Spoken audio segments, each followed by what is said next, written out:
लोकसभा चुनाव में भाजपा ने विपक्ष के कब्जे वाली 14 सीटों समेत कुछ बड़ी सीटों पर दिग्गज चेहरों को चुनाव लड़ाने की तैयारी कर ली है। मिशन 80 का लक्ष्य पूरा करने के लिए पार्टी फिल्मी सितारों से लेकर प्रशासनिक हलकों की हस्तियों और पार्टी के बड़े नेताओं को भी चुनाव मैदान में उतार सकती है। भाजपा ने प्रदेश में सभी 80 लोकसभा सीटें जीतने का लक्ष्य रखा है। पार्टी के नेताओं का मानना है कि यदि लक्ष्य पूरा नहीं हुआ तो भी वर्ष 2019 से बड़ी जीत हासिल करनी है।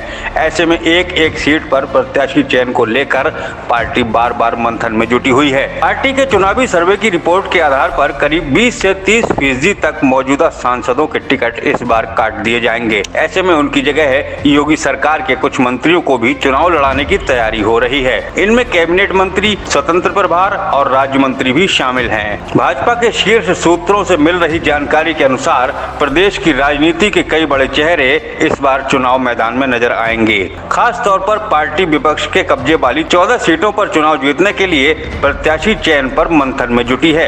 इन सीटों पर जीत के लिए बसपा के कुछ मौजूदा सांसद या विधायकों को भी भाजपा में शामिल कराने की तैयारी की जा रही है। वहीं अवध की कुछ सीटों पर अगड़ी व पिछड़ी जाति के जातीय समीकरण के लिहाज से विपक्षी दलों के कुछ चेहरे भगवा टोली में शामिल किए जाएंगे। आगामी लोकसभा चुनाव में कुछ पूर्व व मौजूदा नौकरशाह भी भाजपा प्रत्याशी के रूप में चुनाव मैदान में दिख सकते हैं। एक नौकरशाह के पूर्वांचल में बसपा के कब्जे वाली एक सीट से चुनाव लड़ने की चर्चा भी इस वक्त आम हो रही है। इसके अलावा एक और पूर्व नौकरशाह पंजाब की किसी सीट से चुनाव लड़ सकते हैं। वहीं मोदी सरकार के बड़े चेहरे राजनाथ सिंह, स्मृति ईरानी, पंकज चौधरी, अनुप्रिया पटेल, कौशल कुमार, संजीव बालियान, जनरल बीके सिंह, भानु प्रताप वर्मा समेत अन्य लोगों को फिर से इस बार मौका मिलने जा रहा है। उधर भाजपा ने गोरखपुर, अयोध्या, मथुरा, प्रयागराज, कानपुर समेत अन्य बड़ी सीटों पर फिल्मी सितारों